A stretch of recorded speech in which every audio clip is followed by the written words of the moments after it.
शास्त्र में उल्लेखित है कि मनो हि ज्ञात्मा मनो हि ब्रह्म मन उपास्य स्थिति।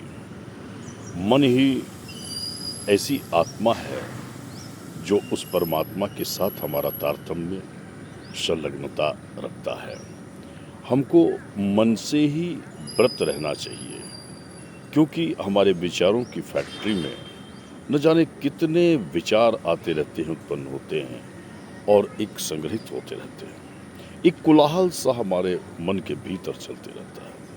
इसलिए ऋषियों ने कहा है कि इस आत्मा को अपने इष्ट के साथ तारतम्य करने के लिए यहाँ जो संग्रहित हो रहा है कुविचार, उन विचारों को फटक देना है। इसीलिए ऋषि आगे कहते हैं कि यह मन की जो आत्मा है वो मनो ही ज्ञात्मा मनो ही ब्रह्म, ये ब्रह्म है।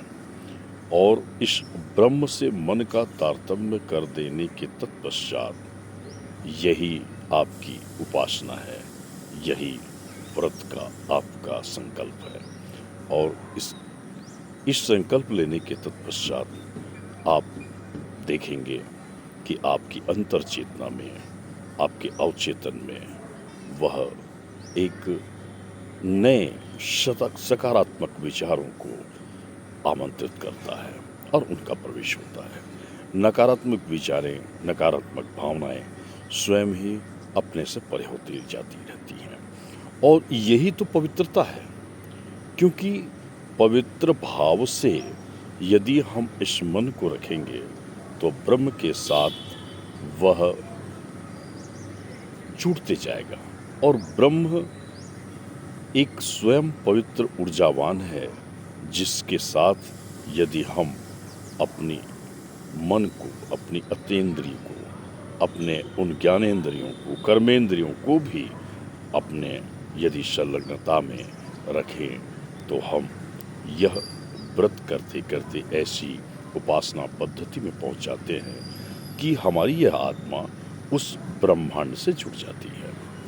आप भी मन के अंदर जो उत्पन्न हो रहे कोलाहल को रोकिए और मन की उपासना कीजिए। मन की उपासना करने से आप देखेंगे कि आपकी सारी साधनाएं, सिद्धियां प्राप्त होना प्रारंभ हो जाएगी।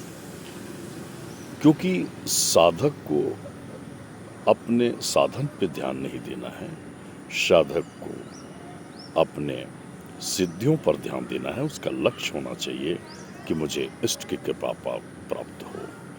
क्योंकि ईश्वर जब देखता है कि आपके हृदय स्थल में बहुत सारी विकृतियां भरी हुई हैं, तो वो प्रवेश कैसे करेगा। हम इसको उदाहरण के तौर पे भी देख सकते हैं।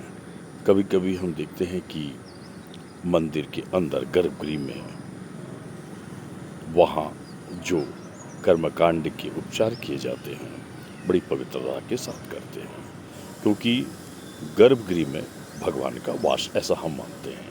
वैसे हमारा ये हृदय गर्भ है। इसलिए फिर से मैं वो श्लोक आपको सुनाता हूँ, जिससे आपको प्रेरणा होगी कि मनो हि ज्ञात्मा मनो हि ब्रह्म मन उपास्य स्थिति। आप भी उपासना करें और इससे अपने इष्ट को साधने का प्रयास करें। जय गौरी शंकर। फिर मिलेंगे।